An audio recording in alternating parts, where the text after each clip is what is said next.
Saya dulu terkenal ekonom bayarannya 2M. Makasih mas katanya. Sekarang udah lumayan dibayar. Pak Prabowo bayarnya lebih gede rupanya. Ini sampai sini Bank Sentral masih negatif. Bank Sentral udah membantu tapi masih negatif. Ini dari sini ke sana apa yang terjadi? Kita paksa Kementerian Keuangan memindahkan 300 triliun dari BI ke perekonomian, ke bank-bank komersial. Akibatnya MNO-nya tumbuh seperti ini, nggak lama kredit juga tumbuh kencang seperti ini. Jadi ini amat mempengaruhi pertumbuhan kredit dan pertumbuhan swasta sektor real. Waktu kemarin saya balikin uang itu 200 triliun, itu bukan langkah baru, pernah dilakukan di sini. Cuman karena mereka nggak ngerti, mereka cuma jalanin perintah. Mereka pikir itu langkah kebetulan. Tidak, itu langkah by design. Yang ini pun kita sudah punya pengalaman dan kita jalankan langkah itu karena kita sudah punya pengalaman tahun-tahun sebelumnya. Jadi saya kelihatannya pinter, padahal enggak. Dulu dikerjain. Tapi emang gue yang nyuruh sih. Jangan nggak ngerti. Orang nuduh saya. Ini waktu lontor ini nih. Mereka bilang apa? Purbaya ngabisin uang pemerintah 200 triliun. Padahal yang saya lakukan apa? Saya pindahkan uang dari bank sentral ke bank komersial, BUMN, dalam bentuk seperti tabungan, deposit on call. Uangnya masih uang saya. Jadi ini balik, ekonomi recover, uang gua masih utuh.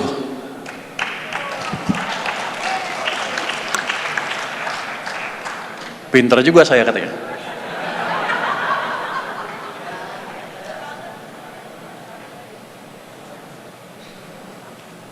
Itu seperti hal yang gampang.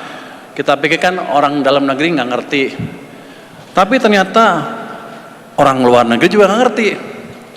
Kalau Anda baca The Economist yang hari ini, yang terakhir, ada tuh tulisan yang bilang Indonesia raised its rainy day pot. Dia bilang di The Economist itu, saya ngabisin uang yang disimpan untuk keadaan susah sebesar 200 triliun. Padahal kan uangnya nggak habis, uangnya cuma saya pindahin aja. Jadi majalah The Economist yang canggih itu ternyata nggak sepinter gua.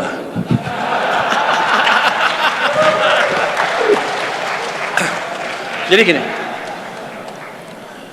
kalau saya aktifkan, ini kalau Anda baca yang hari ini, Pak Tantoy baca betul deh, dibilang saya salah, saya ini, gue bilang dasar majalah bego. Oh iya, ya dong, kan dia banyak ekonominya kan harusnya. Ternyata emang dugaan saya betul, dia nggak sepintar saya. Jadi, kalau saya hidupkan dua-duanya ekonomi, fiskal, moneter dengan ini mesinnya dua tumbuh, saya pikir 6 sampai 6,5 bisalah. Nanti Anda akan mendapatkan keadaan ekonomi yang beda dibanding sebelumnya. Tapi itu belum cukup kalau untuk menciptakan pertumbuhan ekonomi yang berkesinambungan. Iklim investasi kita masih berantakan, betul kan?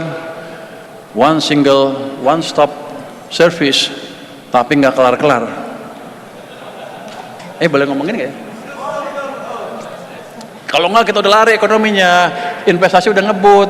Sekarang kita sama Vietnam kalah, sama Thailand kalah, sama Singapura kalah, sama Malaysia kalah dalam hal menarik investasi.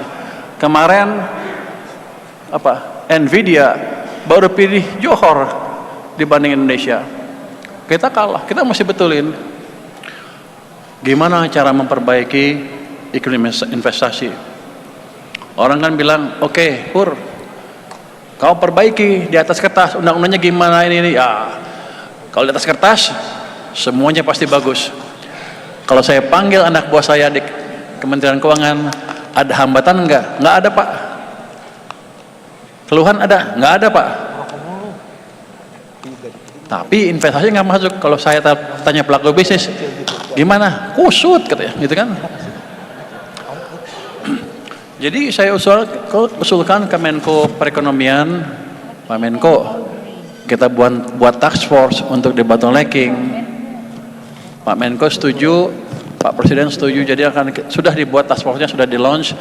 Ada 3 task force di situ, ada 3 pokja, 1, 2, dan 3. Yang penting yang kedua adalah pokja debottlenecking. Di situ bapak-bapak, ibu-ibu, para pelaku bisnis, kalau ada hambatan di bisnis Anda bisa lapor dan kami akan sidangkan seminggu kemudian. Saya udah memutuskan mengalokasikan waktu 1 hari penuh untuk memimpin sidang debottlenecking. Kenapa saya sok berani? Saya pernah punya pengalaman debottlenecking di Menko sebelumnya, di Menko Perekonomian, Maritim, dan Polhukam. 3 Menko, saya wakil ketua tim debottlenecking sama Pak Yasona Lawli ketuanya. Kita dari 2016 sampai 2019 menyelesaikan 193 kasus investasi berhubungan dengan investasi sebesar 894 triliun rupiah. Cuman kita nggak pernah ke media. Makanya investasi kan dipindah ke maritim. Karena kita jago. Ke depan kita akan perbaiki itu sehingga nanti iklim bisnis akan kita perbaiki secara bertahap langsung dari lapangan. Nanti dari situ kita betulin peraturannya. Bukan dari peraturan ke lapangan, dari lapangan ini ke peraturan nanti. Jadi teman-teman nanti kalau ada masalah bisnis, lapor ke tempat saya. Nanti saya umumkan besok mungkin lapornya kemana. Nanti akan kita bereskan.